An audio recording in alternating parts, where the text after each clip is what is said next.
Hi friends, welcome to south Indian food court. நம்ம இன்றைக்கி meal maker tikka masala எப்படி பண்ணலான்னு பார்க்கலாம். அதுக்கு முன்னாடி இந்த வீடியோ பிடிச்சிருந்துச்சுன்னா உங்கள் ஃப்ரெண்ட்ஸ்க்கெலாம் ஷேர் பண்ணுங்கள், லைக் பண்ணுங்கள். இந்த சேனலை இன்னும் சப்ஸ்கிரைப் பண்ணாமல் இருந்தீங்க, சப்ஸ்கிரைப் பண்ணிக்கோங்க. பக்கத்தில் இருக்கிற பெல் ஐக்கானே கிளிக் பண்ணிக்கோங்க. தேவையான பொருள் பார்த்துடலாம்.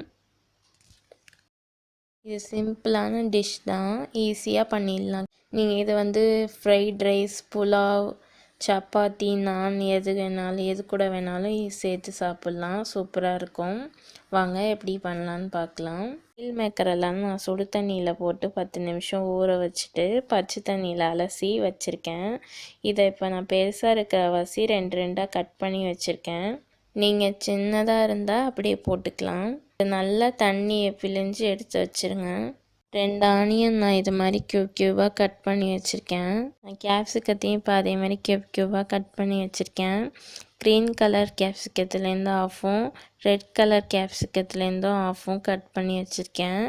நீங்கள் உங்கள்கிட்ட க்ரீன் கலர் கேப்சிகம் மட்டும் இருந்தால் க்ரீன் கலர் மட்டும் சேர்த்துக்கோங்க.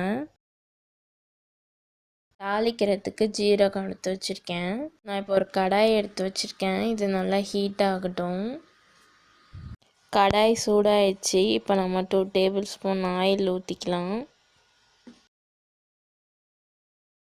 இப்போ தாளிக்கிறதுக்கு நம்ம 1/2 டீஸ்பூன் ஜீரகம் சேர்த்துக்கலாம். ஜீரகம் பொரியிற வரைக்கும் வெயிட் பண்ணுங்கள். ஜீரகம் பொரிஞ்சிடுச்சு. இப்போ நம்ம வெங்காயத்தை சேர்த்துக்கலாம்.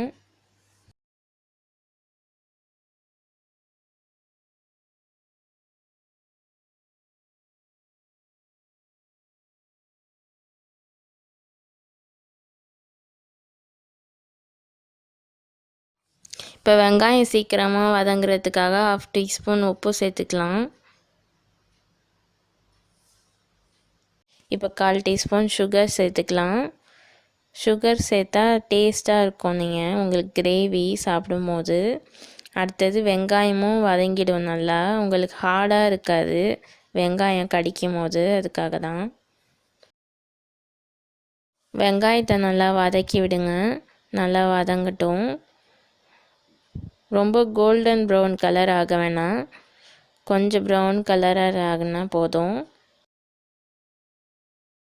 நான் ஒரு பெரிய சைஸ் தக்காளி எடுத்து நான் இங்கே பேஸ்ட் பண்ணி வச்சுருக்கேன். இப்போ அதை சேர்த்துக்கலாம். தக்காளி பச்சை வடை போகிற வரைக்கும் நல்லா வதக்கி விடுங்க.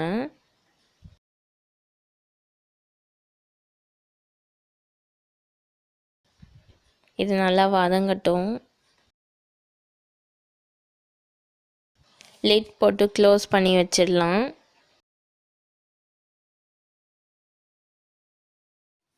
இப்போ ஒரு ஸ்பூன் இஞ்சி பூண்டு பேஸ்ட்டு சேர்த்துக்கலாம்.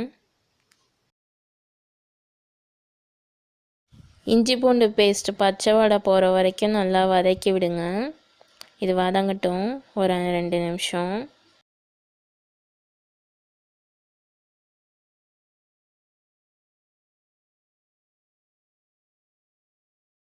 இப்போ நல்லா வதக்கியாச்சு. இஞ்சி பூண்டு பேஸ்ட்டில் உள்ள பச்சை வடைலாம் போயிடுச்சு. இப்போ நம்ம கேப்சிகம் சேர்த்துக்கலாம். கேப்சிகம் உங்களுக்கு ரொம்ப வதங்க வேணாம், லைட்டாக வதங்கினா போதும். இப்போ நம்ம தூள்லாம் சேர்த்துக்கலாம். 1/2 டீஸ்பூன் மிளகுத்தூள் சேர்த்துக்கலாம்.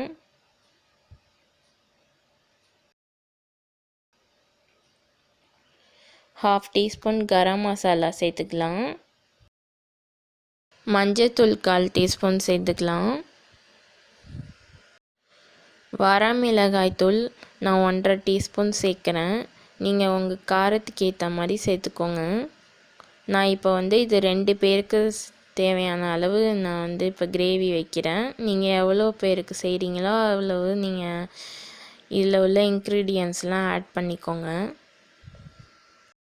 இப்போ நல்லா மிக்ஸ் பண்ணி விடுங்க.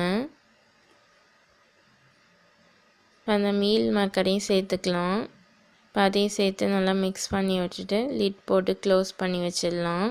அப்போ தான் உங்களுக்கு மீல் மேக்கருக்குள்ளெல்லாம் கொஞ்சம் காரம் இறங்கும். இப்போயே தண்ணி எடுத்து ஊற்றிட்டிங்கன்னா உங்களுக்கு நான் ஏறாததுக்குள்ளெல்லாம் காரம்லாம், அதுக்காக தான்.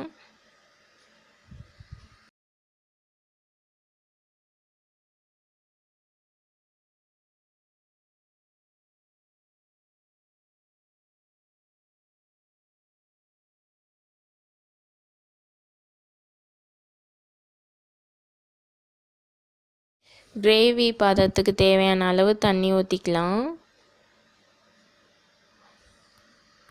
உப்புலாம் கரெக்டாக இருக்கான்னு செக் பண்ணி பார்த்துக்கோங்க. இப்போ ஒரு 5 நிமிஷம் வேகட்டும். இது லிட் போட்டு க்ளோஸ் பண்ணி வச்சிடலாம். இப்போ ரெடி ஆயிடுச்சான்னு திறந்து பார்க்கலாம். இது நல்லா ரெடி ஆயிடுச்சு. இப்போ 2 நிமிஷம் நல்லா மிக்ஸ் பண்ணி விடுங்க. இப்போ ரெடி ஆயிடுச்சு. ஒரு பவுலில் ட்ரான்ஸ்ஃபர் பண்ணிக்கலாம். சுவையான meal maker tikka masala ready. இந்த ரெசிபியை செஞ்சு பார்த்துட்டு எப்படி வந்துச்சுன்னு உங்கள் ஃபீட்பேக் சொல்லுங்கள். மறக்காமல் எங்கள் சேனலை சப்ஸ்கிரைப் பண்ணிக்கோங்க. தேங்க்யூ. பாய்.